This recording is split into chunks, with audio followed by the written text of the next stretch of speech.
Hello, hello, and welcome to my channel, guys. So this is my third video on main syllabus discussion. So today I will cover GS4 main syllabus. Uh, I have already done two paper, that is GS1 and GS2. I have already done the main syllabus discussion. So in GS4, please download. First of all, I want to say that please download the syllabus from UPSC official website, okay? And after that, just print it and read it by yourself.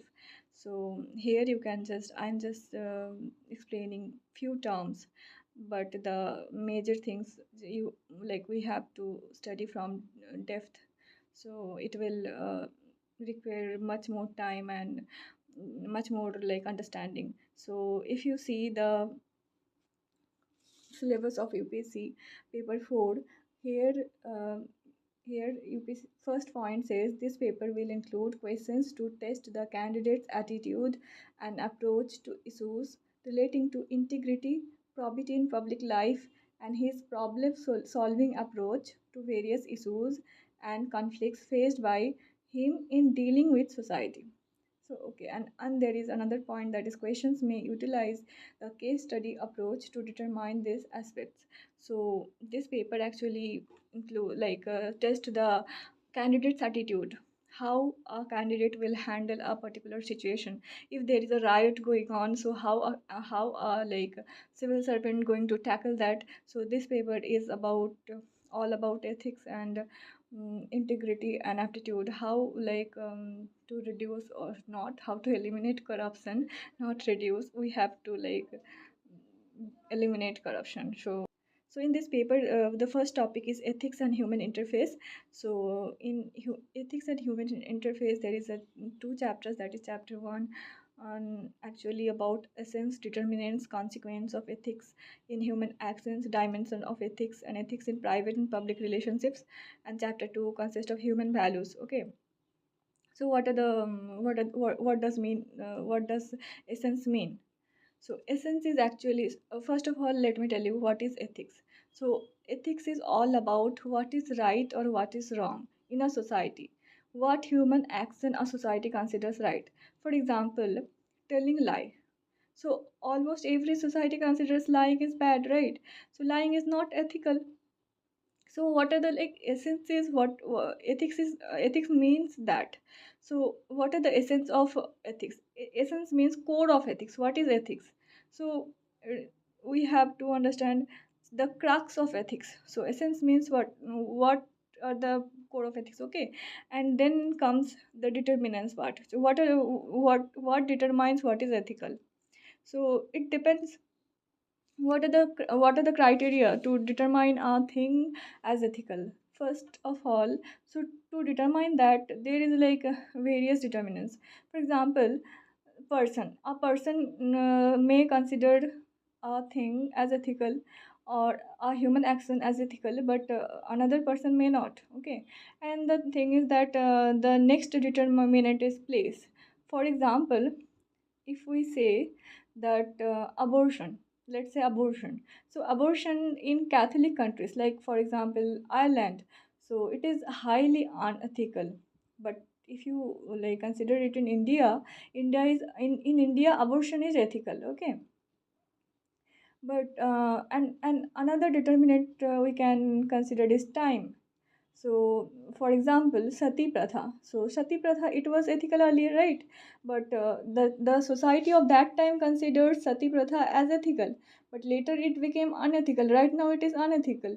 And another is slavery. Let's say untouchability. All these things in the early society, these things were considered as ethical, but right now it is not ethical. So. Okay, so it depends on time also. So time also determines what is ethical and what is not. Okay, so the third component of this chapter is, that is consequence of ethics in human actions. So actually, consequence of ethics is considered of like positive consequence and negative consequence. Okay, so positive consequence means presence of, if there is a ethics in a society, if a society is ethical, so what are the things that are going to happen in that society? For example, let's say that Japan earlier, Japan during World War II, like it was the as a country, it was not that much ethical, because it was like involved in war and all kind of things. But after the bombing in Hiroshima and Nagasaki, like Japan followed the ethical standards. Okay, and now it is like developed country. So if you say that ethical standards, because of the ethical standards they followed, so it led to the positive consequence. Okay, it we can use it as example of positive consequence. But if there is absence of ethics, so what will happen? If there is absence of ethics, that may lead to war, conflict, and etc. For example, in Germany, Jewish persecution was happening, right? So but it was the consequence of like absence of ethics. It was due to absence of ethics. So we have to read about the consequence of ethics in human actions.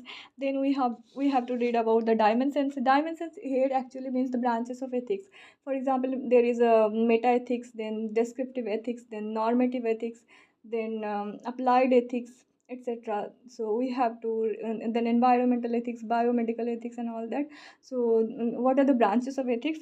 That is the dimension of ethics. And ethics in private and public relationships. So we have to understand what is private relationship. So a relation with family and friends, we call it private relationship. So what are the like ethical standards in private relationship? For example, relation between what should be the relation between husband, what are the things required in a relation between husband and a wife? The love, respect, and honesty. So these are the code of ethics in relationship between the husband and wife. And if we consider the public relationship, so it is the relationship between three organs of government.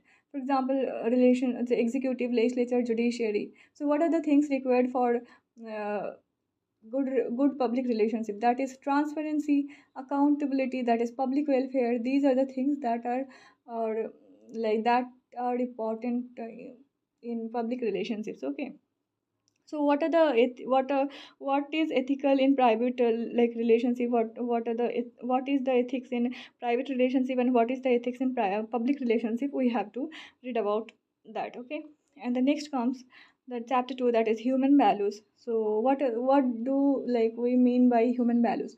So values is something which is desirable, right? So which we prefer. That is the essential element for all the important decisions like we take in all the yeah we human take. So for example, love is a value. Okay, kindness, compassion and empathy, forgiveness, tolerance, all these are human values. Okay, there are many more, but these came to my mind right now. So we have to like understand what are the human values.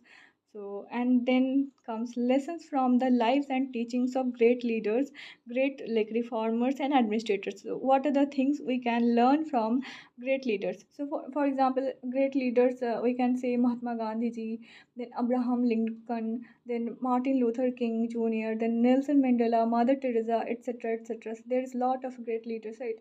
So we have learned many lessons from them. For example, selflessness, then respect for humanity, then dignity for all, compassion, and all. So these are the things like we have learned from the leaders like Mahatma Gandhi and all.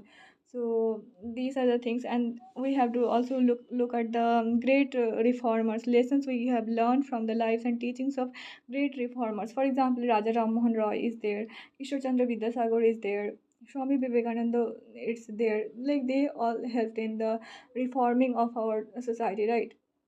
So we have learned that how to we have learned many lessons from them. For example, dignity for all, respect for humanity, right? Kindness and compassion, and then reason and inquiry for seeking the truth. So we have learned many things from many lessons from reformers as well.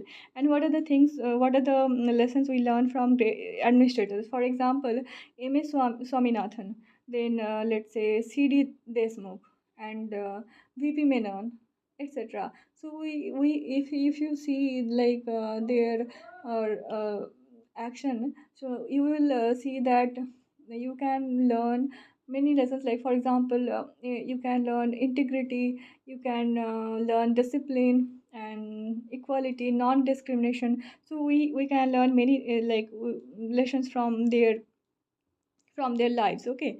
And the next point is role of family, society and educational institutions in inculcating values. So how a family, how a society, how our educational, how our school, colleges, etc. shape our minds, shape our values. Okay.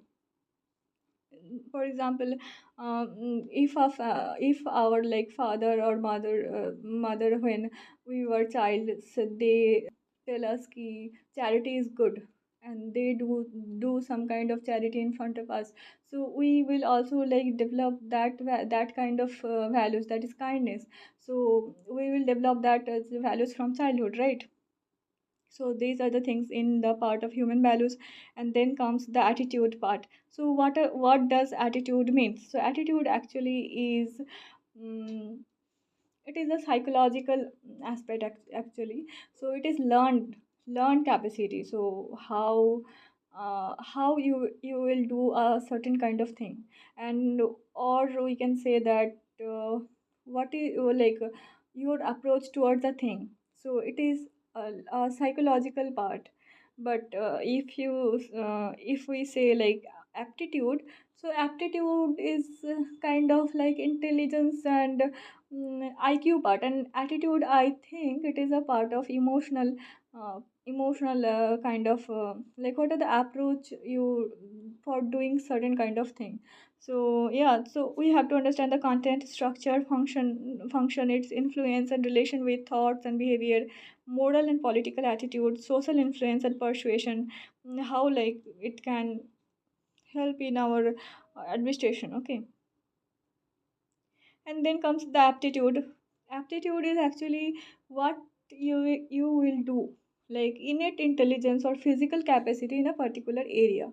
So for example, Sachin Tendulkar, he has innate ability like to play cricket. So yeah, so it is the aptitude. Then comes the foundation values for civil services. So foundational values actually, that is integrity. We have to be like we have to maintain integrity, like we will do the right things when no one is, when like no one is watching. Okay. Even when no one is watching, so we just do not do certain kind of thing to show that yeah, we are truthful and we do not lie and all. We will do that kind of thing always, even when no one is watching. That is integrity. And impartiality, we all know. Non-partisanship, that is not being biased towards someone or something. And then objectivity, that is also like to judge like fairly without any bias. So I can give example of objectivity. For example, um, you can in the courts you will see a lady like a lady justice like in the blindfolded, right?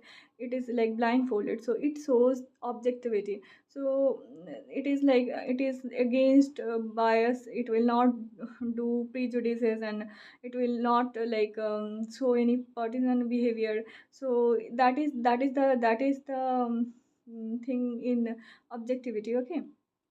And then comes dedication to public service, empathy. So we have for example, we if we have any experience that, let's say, someone like our close one like died, so we have that empathy. If my friends, I hope like I should not give that example.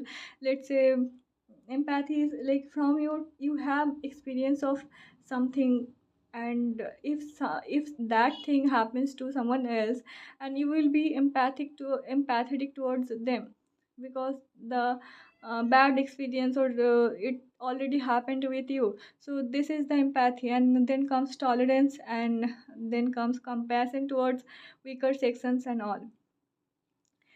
The top and the next topic is emotional intelligence. So it is emotional intelligence is needed.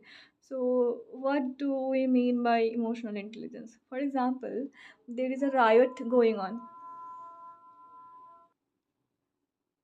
Okay, sorry, I had to like pause the video for something. So, okay, so we were saying that, for example, a riot is happening in a place, right? So, that time, a civil servant, what are like, what should, how should a civil servant behave there? They have to handle the situation with empathy. They have to manage that, they have to persuade the people. So all that comes under emotional intelligence. Okay, so what are the concepts and their utilities, application and administration and governance? We have to read from that topic. Okay, and then next comes thinkers. So what are the contributions of moral thinkers and philosophers from India and the world? Okay, for example, Socrates and Plato. And then comes the topic 6, that is public or civil service values and ethics in public administration. So what are the status and problems, ethical concerns and dilemmas in government and private institutions? Okay, what are the ethical concerns and dilemmas going on? So laws, rules and regulations and conscience as source of ethical guidance.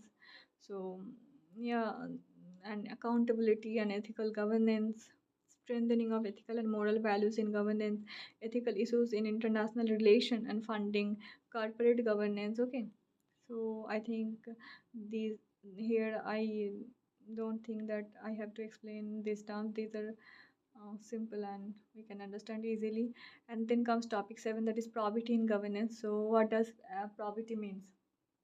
So probity actually means being morally correct always. Okay, so how we can be correct? How we can be correct and be kind at the same time? Okay, so we can be soft in heart, and we can also be extremely harsh if there is a culprit. Okay, so this is called probity. So probity in governance. What concept of public service? What is public service?